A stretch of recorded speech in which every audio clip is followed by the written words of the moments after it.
So obviously, as lawyers at Meyers, Friedberg Lewis, we want to approach divorce in a distinguished and different way. After years of doing divorce, I realized that there had to be other options than just what you see on TV or in movies. It doesn't have to be that way. In your packet of materials is a handout that describes some of the different options that one can elect in order to terminate your marriage, whether it be by divorce or dissolution. Each one of these options has pluses and minuses and its own characteristics, and we'll be happy to answer questions about those in the question and answer at any time afterwards that you have them. We all know we can litigate a divorce by initiating an action in court. It may be the route that some people need and want to take. People often think they need their day in court in order to be heard and understood. But that option lets the court decide your outcome. I ask if you know your family and you better than a judge. And obviously, the answer to that is you do. I want to make the case for why a divorce doesn't necessarily have to be handled in the courtroom.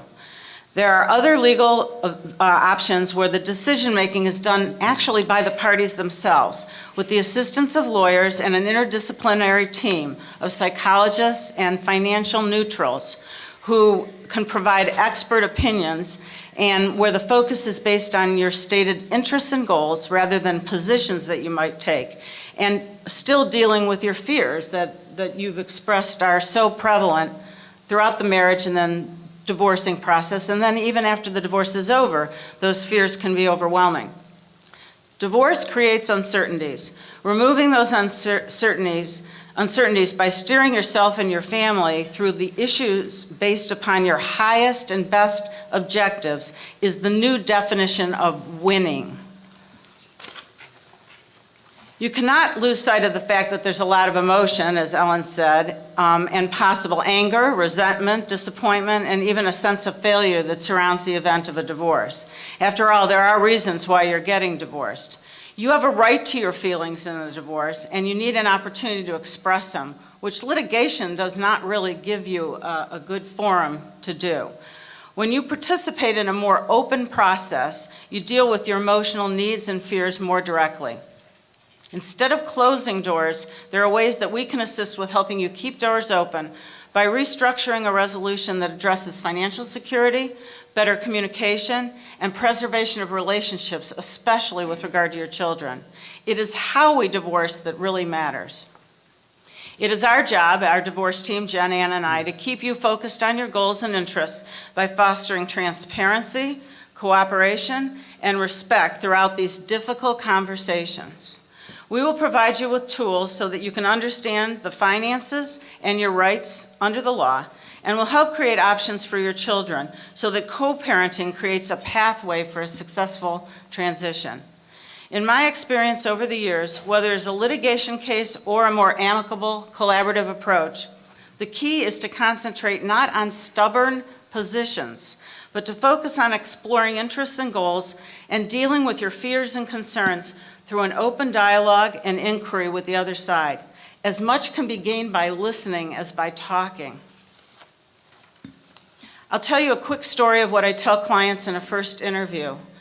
There's a mother who is insistent and tells her attorney, who's her advocate, and they're in a filed divorce action, that she must keep the house, and under no circumstances should that lawyer approach the court and cave one bit on the issue of her retention of the house.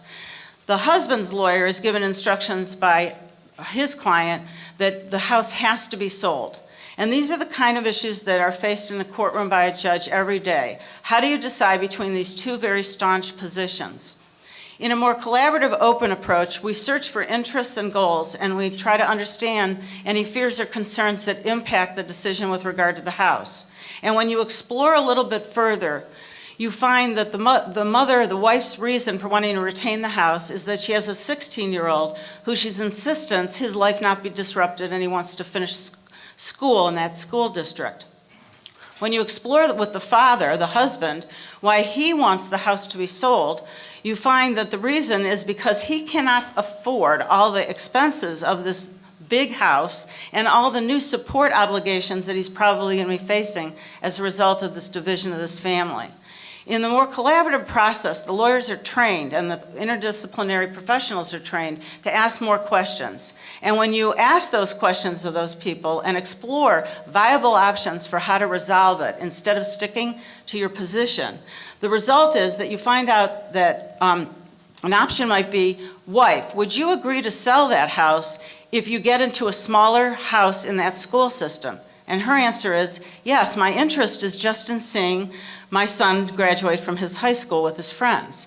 When you ask the husband, would he be willing to support her in the sale of that house, but in the purchase of another house in that school system, his answer is, of course, I want my son to graduate from that school also. That conversation never happens in a contested divorce. No one's ever looking at the underlying reasons where there's common ground and a consensus can be reached. We are advocating for our clients with our heads and with our hearts. Whether it is litigation or a more amicable process, we approach cases by listening to both sides and creating constructive choices that are tailored to the individual needs of the family. And hopefully in the end, we've reached a consensus so that everyone's highest and best interests have been met. Instead of a cookie-cutter approach to resolution, we use our knowledge of the law, our compassion for the client, and our professionalism with opposing counsel, which I cannot underscore more, to avoid needless additional conflict, to provide safe and constructive arenas to solve problems by a family that is changing. I had one collaborative case where the law would have provided for husband's obligation for support for 5 years, but the family had basically an agreement. They were both professionals, they were actually both physicians, and wife had made the decision that she was going to work more part-time because she thought it was important to be at home when her teenage children came home from school. And he had supported that. So in the collaborative process where we were facing that he would, under the shadow of the law, only be obligated for 5 years of support, we had that conversation about whether it was still important to both parties that their children have supervision until the youngest graduated from high school. And they unanimously, after some long conversations, decided that was their highest interest and goal. And husband actually agreed to pay higher support for 8 years instead of 5 in order for wife to be able to be home with the children. That's the kind of constructive outcomes that can be fashioned if you have the right dialogue. So we listen to our clients' goals, and sometimes we see them as being unrealistic.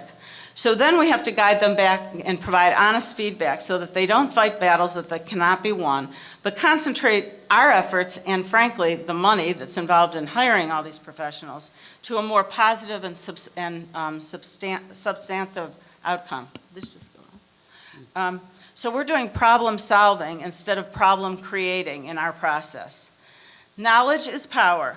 We provide the information that you need to make good decisions, understanding the emotion, but not just guided by it, as a way for the client to actually participate in problem solving so they can feel involved, they can be more in control, and they can fashion their own solution.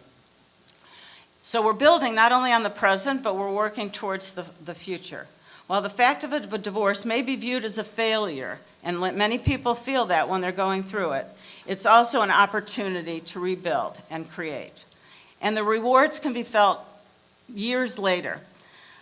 I had an experience several years ago where I had been receiving a lot of mail because my father had passed away. So I was getting sympathy cards at the office.